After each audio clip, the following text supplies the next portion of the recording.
अस्सलाम वालेकुम। Stirling learning में खुशामदीद। आज के इस लेक्चर में हम फ़िज़िक्स फर्स्ट ईयर की बात करेंगे, जिसमें हमने सेकंड चैप्टर स्टार्ट कर लिया था। अभी ये हमारा 12वां लेक्चर है और इसमें हम प्रोडक्ट ऑफ टू वेक्टर्स की बात करेंगे। हमने वेक्टर कंपोनेंट्स की एडिशन, जो वेक्टर्स की एडिशन है with rectangular components, last lecture में की थी। अभी है product of two vectors. Product मतलब अब वेक्टर्स को ऐड कैसे करना है वो बता दिया, वेक्टर्स की मल्टीप्लाई कैसे करना है उसके बारे में डिस्कस करेंगे। ये बेसिक चीज़ें होती हैं, मल्टीप्लाई करना, ऐड करना, सब्ट्रैक्ट करना, डिवाइड करना। तो उनमें से ये आपको बेसिक्स सिखाई जा रही हैं, जो हम वेक्टर्स के साथ किस तरह से करते हैं। Product of two vectors. There are two types of vectors multiplication. The product of these two types is known as scalar product and vector product. एक स्केलर प्रोडक्ट होती है, मतलब होते वेक्टर ही हैं लेकिन मल्टीप्लाई करने के बाद उनका रिजल्ट स्केलर आता है, इस वजह से उसको स्केलर प्रोडक्ट या डॉट प्रोडक्ट कहते हैं। और दूसरी है वेक्टर प्रोडक्ट, जिसमें मल्टीप्लाई करने के बावजूद आपके पास वेक्टर वेक्टर की मल्टीप्लिकेशन होती है आपस में, लेकिन वो वेक्टर ही रहता है, वो स्केलर में नहीं जाता, उसकी भी एक मैग्नीट्यूड और डायरेक्शन रहती है। यहाँ पे लिखा हुआ है एज नेम एम्प्लाइज, वेक्टर की रिजल्टेंट वेक्टर होगा और प्रोडक्ट को मल्टीप्लाई करने के बाद जो स्केलर है उसका मल्टीप्लाई करने के बाद स्केलर रिजल्ट आएगा, और जो वेक्टर प्रोडक्ट है उसका मल्टीप्लाई करने के बाद वेक्टर प्रोडक्ट आएगा। स्केलर और डॉट प्रोडक्ट। सबसे पहले स्केलर प्रोडक्ट की बात हो रही है। The scalar product of two vectors A B is written as A dot B. जब जो भी स्केलर प्रोडक्ट है, जैसे यहाँ पे उसने दो वेक्टर्स बनाए हैं, हम यहाँ पे बना लेते हैं। ये बी है और ये आपके पास ए है।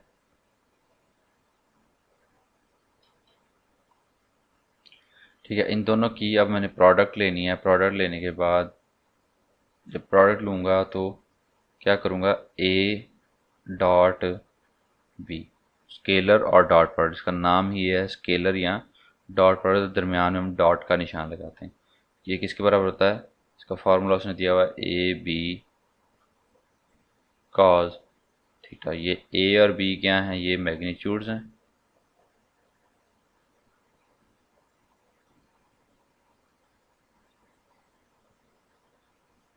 ठीक है, और थीटा जो है इनके दरमियान यहाँ पे जो एंगल आ रहा,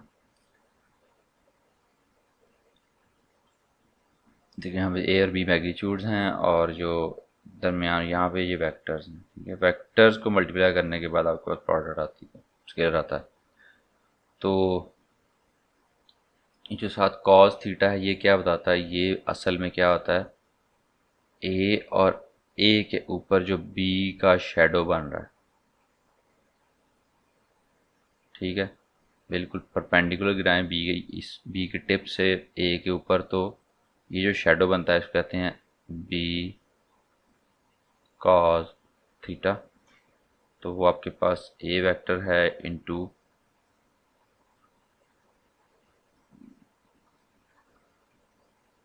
projection of B the other vector on A. ठीक है, और इसको ये भी कह सकते हैं कि magnitude of component B in the direction of A B cos theta. और वैसे भी आपको ये चीज़ें पता होंगी कि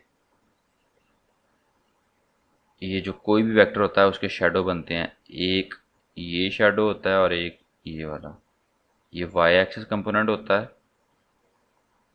और ये एक्स एक्सिस का कंपोनेंट होता है। ठीक है, तो जो जिस डायरेक्शन में दूसरा वेक्टर होगा उसके जैसे ये अगर मैंने एक्स एक्सिस के लिहाज से देखना है तो बी का बी कॉस थीटा होगा, इसका बी साइन थीटा होगा। इसी तरह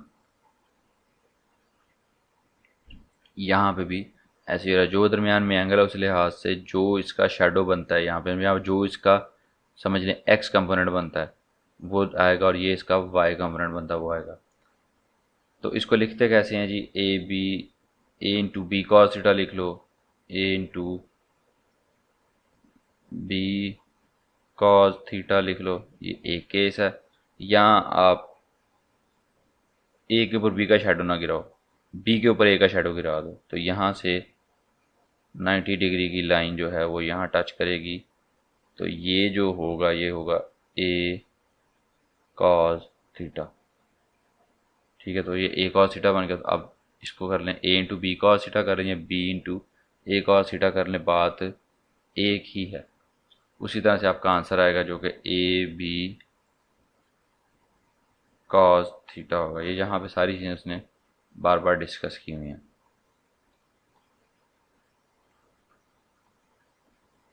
अच्छा, अब कह रहे हैं जो वर्क डन की जो हम बात करते हैं, हमने वर्क डन पे फार्मूला जो simple formula F D cos theta पड़ा, वो कैसे आता है एफ डी कॉस थीटा? क्योंकि डॉट प्रोडक्ट होता है, एफ डॉट बी होता है, effective component of force in direction of motion. जिस तरफ आपकी डायरेक्शन ऑफ मोशन है उसकी अलोंग, उसकी लाइन, मतलब जिस तरफ डायरेक्शन ऑफ मोशन है उस तरफ जो फोर्स का कंपोनेंट है।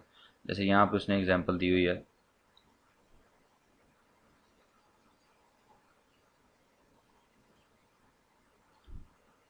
क्योंकि 2.11 है पेज नंबर 32 के ऊपर। ये आपका डिस्प्लेसमेंट या डायरेक्शन ऑफ मोशन है, और ये आपकी एफ है, फोर्स है दरमियान में थीटा। कोई किसी बॉक्स को हम खींच के लेके जा रहे हैं, ठीक है। तो ये जो फोर्स का कंपोनेंट है ये पूरे का पूरा वर्क नहीं कर रहा है इसको इस तरफ मूव करवाने में। इसके आगे इसकी रेजोल्यूशन ऑफ फोर्स होती है, दो कंपोनेंट बनते हैं। एक ये वाला, इसको एफ साइन थीटा कहेंगे, और एक ये वाला, इसको एफ कॉस थीटा कहेंगे। एक्स कंपोनेंट और वाई कंपोनेंट। तो जो एफ कॉस थीटा है that is in the direction of displacement. तो ये दोनों मिलके आपके पास F dot D, F D cos theta बनाएंगे, जो कि वर्क डन डब्ल्यू के बराबर होगा। ठीक है, ये आपके पास होगा। ये इसको कहते हैं हम वर्क डन कहते हैं। करेक्टरिस्टिक्स आप पढ़ लेते हैं क्रॉस प्रोडक्ट स्केलर प्रोडक्ट के, जो इसकी खसूसियात हैं। Since A dot B is equal to A B cos theta and B dot A is equal to B A cos theta, जिसको हम ए बी भी लिख सकते हैं। जैसे 2 मल्टीप्लाई 5 लिखें, क्या होता है? क्योंकि ये स्केलर वैल्यूज़ बन जाती हैं। जब स्केलर वैल्यूज़ बन जाती हैं तो उनको अपनी उनकी जगह बदल सकते हैं। 2 इंटू 5 क्या होगा? 10, और 5 इंटू 2 क्या होगा?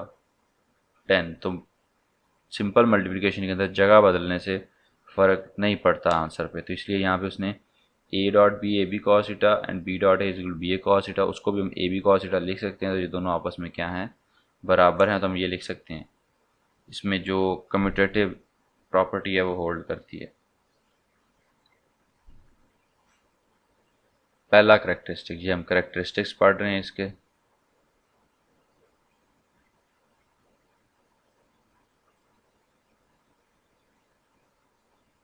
तो पहला क्या है?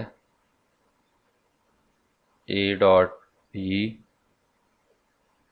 Is equals to B dot A, that means commutative law hold करता है। दूसरी, इन स्केलर प्रोडक्ट टू मैन mutually perpendicular vector is zero. अगर दो इस तरह से वेक्टर हैं, एक वेक्टर ए है, एक वेक्टर बी है, तो इनके आपस में जो थीटा है वो 90 डिग्री है। तो इनका अगर मैं डॉट प्रोडक्ट लूँ, ए डॉट बी, ये किसके बराबर होगा? A B cos of theta, sorry cos theta, और थीटा यहाँ पे क्या इन बिटवीन एंगल होता है वो 90 डिग्री है। तो कॉज 90 ए बी कॉज 90 आएगा। कॉज 90 क्या होता है? ज़ीरो के बराबर होता है। तो ए बी इंटू ज़ीरो, तो ज़ीरो आ जाएगा। इसका मतलब क्या है कि जैसे ये बी और ए परपेंडिकुलर है, इसका जो शेडो है मैं इसके ऊपर नहीं गिरा सकता। कोई भी 90 डिग्री का यहाँ पे लाइन लगाऊँ ए के ऊपर, कोई प्रोजेक्शन बनाऊँ 90 डिग्री का, वो बी के साथ टच नहीं करता। यहाँ बी के ऊपर 90 डिग्री बनाऊँ तो वो ए के साथ टच नहीं करता। तो कॉज बी कॉज थीटा या ए कॉज थीटा जो एग्जिस्ट इसमें नहीं करता।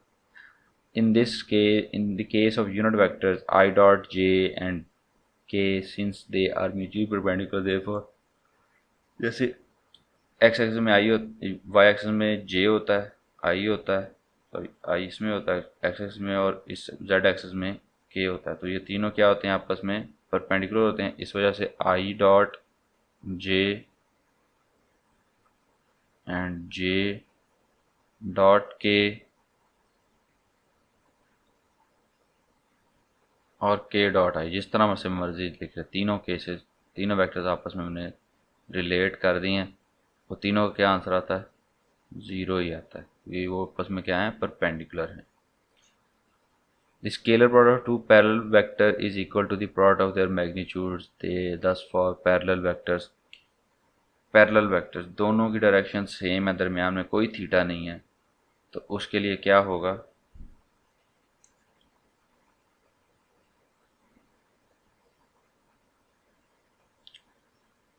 ए बी, ये विदवास लिखूँ कॉस 90, तो ये किस पर होगा? ज़ीरो के। तीसरा है कि हमने क्या करना है जी, scalar product two mutually parallel vectors हैं, मतलब इसका अगर हम प्रोजेक्शन इसके ऊपर ड्रा करूँ, ए का प्रोजेक्शन बी के ऊपर, तो पूरे का पूरा जितना वेक्टर है पूरे का पूरा इधर आ जाएगा, कोई कम नहीं होगा।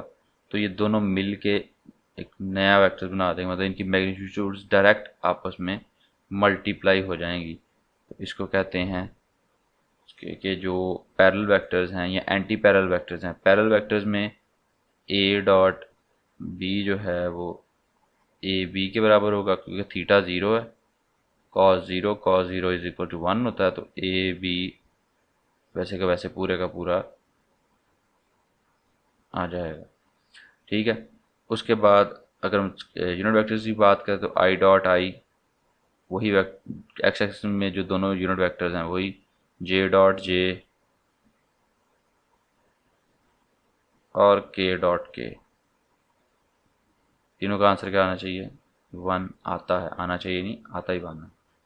और अगर थीटा आपके पास ज़ीरो ना हो, 180 डिग्री हो जाए, तो इसका आंसर आएगा -1। बस इतना फर्क है, नेगेटिव उसकी डायरेक्शन अपोजिट हो जाएगी, बाकी वही रहेगा। Self product of vector A is equal to the square of its magnitude. Self product, जिस तरह ये आई डॉट आई मैंने वन किया था, इसी तरह अगर वेक्टर आ जाए साथ, सेल्फ प्रोडक्ट मतलब वही वेक्टर अपने आप के साथ मल्टीप्लाई कर जाए, तो वो क्या होगा? उसके स्क्वायर के बराबर। मतलब ए डॉट ए, ये दोनों वेक्टर्स हैं, तो आपके पास ए कॉस ज़ीरो, तो कॉस ज़ीरो का आंसर वन होता, तो ये ए मल्टीप्लाई करके ए स्क्वायर बन जाएंगे। अच्छा, अब देखें, ये अब कह रहा है scalar product of two vectors A be in terms of their rectangular components.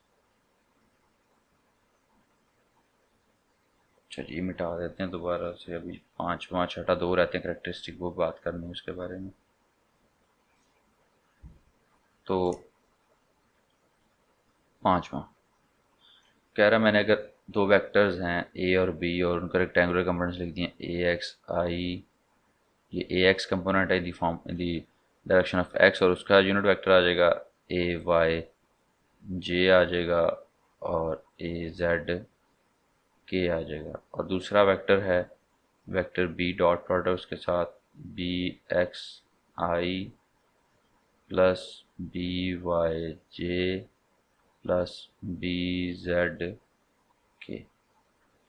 ये दो वेक्टर्स हैं, इनके आपस में मल्टीप्लाई करें तो ये ए इसके साथ मल्टीप्लाई करेगा, इसके साथ मल्टीप्लाई करेगा, इसके साथ मल्टीप्लाई करेगा। जब ए एक्स और बी एक्स आपस में मल्टीप्लाई करेंगे तो आई आई है, तो आई आई का मतलब क्या है कि आपके पास इन दोनों का आंसर, दोनों पैरेलल में है, दोनों का आंसर वन आएगा। ए बी वाई के साथ आई डॉट जे ज़ीरो होता है, तो मैं इसकी जगह पे ज़ीरो लिख दूंगा। ए एक्स और बी जेड के आई डॉट के दोनों वेक्टर्स म्यूचुअली परपेंडिकुलर, तो ज़ीरो आ जाएगा। ए वाई इंटू बी जेड, जे और आई आपस में म्यूचुअली परपेंडिकुलर हैं, तो ये ज़ीरो आ जाएगा। ए वाई और बी वाई, जे दोनों पैरेलल में हैं, तो ए वाई और बी वाई आ जाएगा।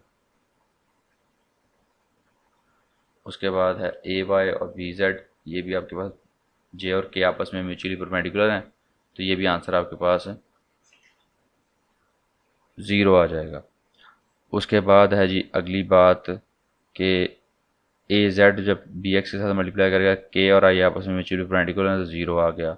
ए जेड बी वाई के साथ जे के और जे दोनों आपस में म्यूचुअली परपेंडिकुलर हैं, तो ज़ीरो आ गया।